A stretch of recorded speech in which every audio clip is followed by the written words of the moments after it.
I say it's coming, I say it's coming. Ladies and gentlemen, welcome back to John Dudley Speaks. I'm your host, Thom Yorke. English rock band The Smile, comprised of Radiohead members Jonny Greenwood and Thom Yorke, as well as jazz drummer Tom Skinner, have been quite prolific since their inception in 2020. Far more prolific than Radiohead, that's for sure. Initially debuting to the public at Glastonbury in 2021, more live performances followed, and their first single, You Will Never Work in Television Again, dropped in 2022, leading to their eventual debut record, A Light for Attracting Attention, which was produced by longtime Radiohead collaborator Nigel Godrich, and it's an astonishing album that brilliantly combines avant-garde, krautrock, and electronica elements, complemented by a more accessible progressive rock tone. After a live album, The Smile collaborated with producer Sam Petz-Davies for the Wall of Eyes sessions, which led to a double release this year with Wall of Eyes and now Cutouts. But with Petz-Davies at the helm here, Wall of Eyes was a complex detour into ambient and math rock that's ambitious and strange, echoing the obscurity of a moon-shaped pool. So with a whole new set of tracks from the same sessions, is Cutouts cut from the same fabric in terms of quality? Absolutely, as this kind of feels like an amnesiac type project, and I mean that in the best possible way.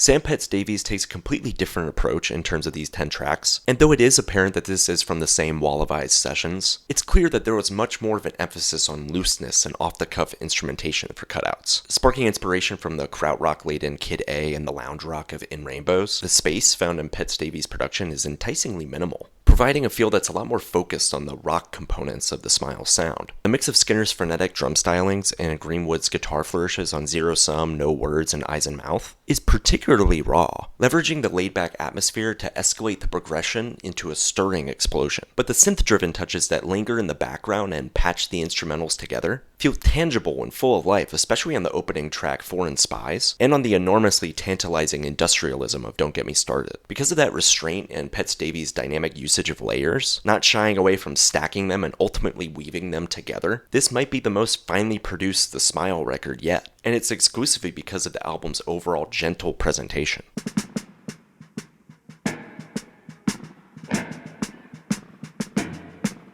Pulling from Radiohead's early to mid-2010s output, Cutouts finds Thom Yorke diving back into the Burn the Witch paranoia, which feels more relevant than ever in the modern geopolitical landscape, but he doesn't hit this on the surface level. And on Zero Sum, he hurls scathing critiques of the state of free enterprise, federal government, CO2 emissions, even just the general systematic oppression of a capitalist-facing society. And its sardonic bite is as cavalier as Thom Yorke has ever been about this subject. On the flip side, though, he digs deep into interpersonal conflicts and how it projects to our own external relations to others, like on Bodies Laughing, which is an expert treatise on the ways in which our algorithm-driven society has turned us into mere shadows of a person, just blindly reacting to the hellish world that's on fire around us. The Slip is also a lyrical delight. Its references to climate change, importantly signaling doom and dread, in a refrain that paints a hauntingly bleak picture of how quickly organization can turn into chaos, as well as selfish preservation of the elite. Not all of these themes fully connect in the way Thom intends for them to, and the arrangements can sometimes take the scenic route in proving its illuminating points, but overall, the political insight from Thom here is a welcome one as much as it is a frightening one.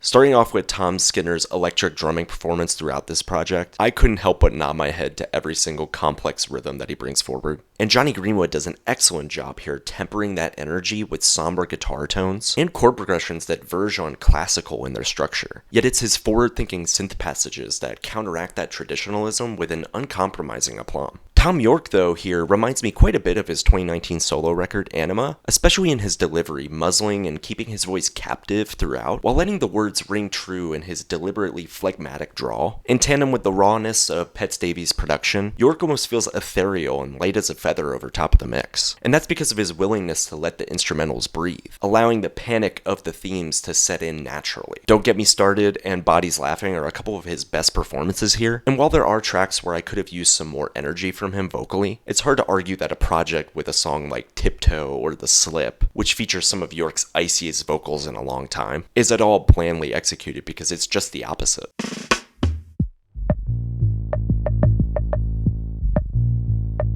Clocking in at 44 minutes and 10 tracks, the Smile keep this track listing tightly knit and refined throughout, and even with the longest track coming close to 6 minutes, I never found myself bored or impatient with where this record was going. The sequencing could be complained at for its minor issues in pacing, but overall I really enjoyed the kinetic foundation that this album stands on. The breakneck speed of the drums slink back into an inescapable groove, then flows into balladry that's intense, emotive, and passionate. And that, to me, is why the Smile is so exciting as a concept in the first place. Not only would this rival some of Radiohead's latter-day releases, but it pays tribute to Radiohead's landmark records by taking the pieces that they established years ago and building upon them.